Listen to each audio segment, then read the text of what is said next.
তো এভরিওয়ান, একটা অনুরোধ থাকবে, গল্পটাতে একটা লাইক দিয়ে গল্পটি শুনতে থাকুন।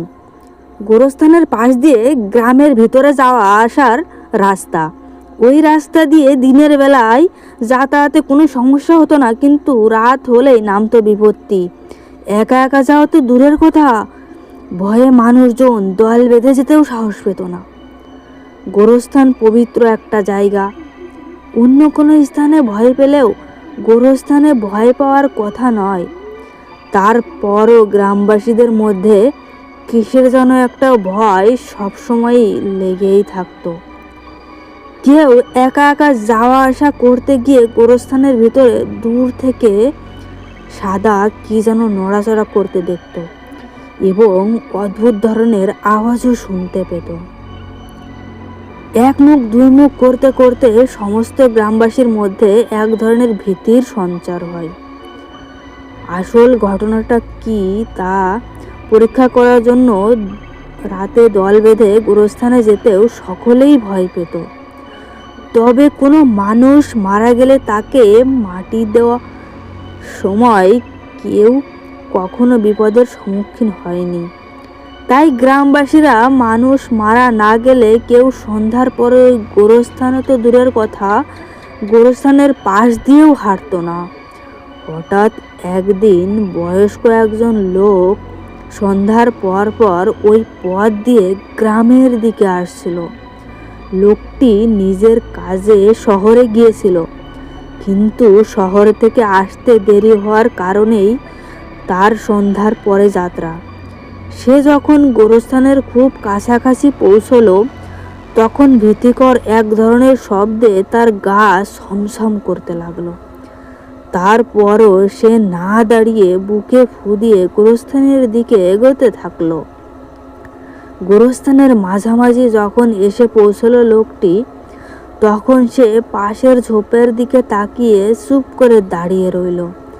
ঠিক তখনই কি যেন তার সামনে দিয়ে গড়িয়ে রাস্তার এপাশ থেকে ওপাশে চলে গেল।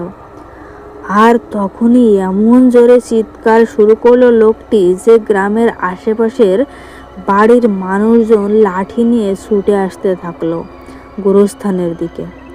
গ্রামবাসীদের পৌঁছানোর আগেই লোকটি জ্ঞান হারিয়েছিল।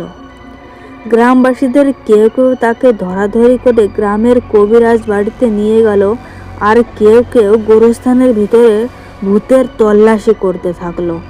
সবাই চারিদিক তন্ন তন্ন করে খোঁজার পর শেষমেশ দেখতে পেল একটা সাদা কাপড়ের টুকরো। কাপড়ের টুকরোটা হাতে পাওয়ার পর একজন বলে উঠল, এই গোরস্থানে তাহলে কোনো ভূত নাই, এই কাপড়ের টুকরা দিয়েই মানুষকে ভয় দেখানো হয়। তাহলে এই কাজটা করে গ্রামের দুষ্টু পোলাপানরা সকলের মধ্যে অনেক আগে ভয় পাওয়া একজন লোক উপস্থিত ছিল। সেও সাদা কাপড় দেখে এর আগে ভূত মনে করে ভয়ে দৌড় দিয়েছিল। তাই সে নিশ্চিত করে বলতে পারল ঘটনাটা। গ্রামবাসীরা গ্রাম্য মাতবরের কাছে উপস্থিত। গোরস্থানের এই ভূতের একটা ব্যবস্থা করতেই হবে। ততক্ষণে ভয় পাওয়া লোকটির জ্ঞান ফিরেছে। সে তার সাথে ঘটে যাওয়া ঘটনাটি খুলে বলল মাতবরের সামনে। এমন ঘটনা শুনে মাতবর সহ গ্রামের গণ্যমান্য ব্যক্তিরা রেগে আগুন। মাতবর নির্দেশ দিলেন, 24 ঘন্টার মধ্যে যদি এই কাজের সাথে জড়িতরা আমার সামনে হাজির হয়ে দোষ স্বীকার না করে, তাহলে গ্রামের সব পাজি ছেলেদের ধরে আনা হবে এবং প্রমাণ হলে তাকে চিরকালের জন্য গ্রাম থেকে তাড়িয়ে দেওয়া হবে। মাতবরের আদেশ শুনে গ্রামের সব পাজি ছেলের অভিভাবকরা তাদের বাড়িতে গিয়ে ছেলেদের অনেক করে বোঝালো। তারা বলল, বাবা, তোরা যদি এই কাজ করে থাকিস তাহলে এখনই স্বীকার কর, মাতবরকে ধরে শাস্তি কমানোর ব্যবস্থা করা যাবে।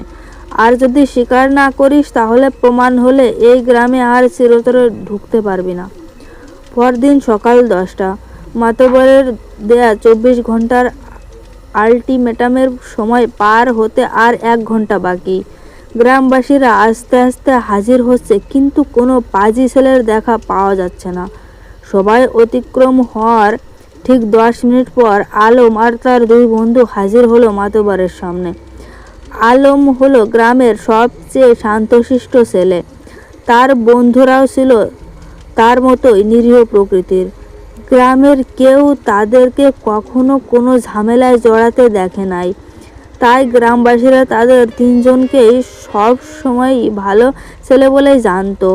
সেই তিনজন ভালো ছেলেকে মাতবারের সামনে উপস্থিত থাকতে দেখে গ্রামবাসীরা প্রথমে মনে করেছিল এরা হয়তো বিচার দেখতে এসেছে, কিন্তু সকলের ভুল ভাঙলো যখন তারা স্বীকার করলো যে গোরস্থানের ভূত তারাই। তাদের কথা শুনে গ্রামবাসীদের আকাশ থেকে পড়ার অবস্থা। সবাই কানাঘুষা করতে থাকলো, এই বলে যে এমন ভালো ছেলেদের দ্বারা কি এ ধরনের জঘন্য কাজ করা সম্ভব। মাতোয়ার সাহেব কোনো কথা বলছেন না। আলম ও তার বন্ধুদের বাবার মুখেও তালা লেগেছে। কিভাবে এই ছেলেদের শাস্তি দেবে সেটাও ভেবে পাচ্ছে না মাতবার। অনেকক্ষণ চুপ থাকার পর মাতবার সাহেব বললেন, এই ছেলেদের গ্রামে যেহেতু খারাপ কোনো রেকর্ড নাই, তাই তাদেরকে তাদের বাবা যে শাস্তি দেবে আমরা সেটাই মেনে নেব। পরদিন সকাল আলম আর তার দুই বন্ধু এক জায়গায় বসে বসে ব্যথায় কাতরাচ্ছে। গ্রামের জামার কয়েক জায়গায় ছেঁড়া। তাদেরকে দেখে বোঝা যাচ্ছে তাদের বাবা এমন উত্তম মধ্যম দিয়েছেন যাতে তারা জীবনেও এমন ধরনের কাজ করতে সাহস না পায়। তো এভরিওয়ান, গল্পটি যদি ভালো লেগে থাকে তাহলে স্টোরি 2.0 চ্যানেলটিকে অবশ্যই সাবস্ক্রাইব করে রাখতে পারেন। মনোযোগ দিয়ে শোনার জন্য ধন্যবাদ।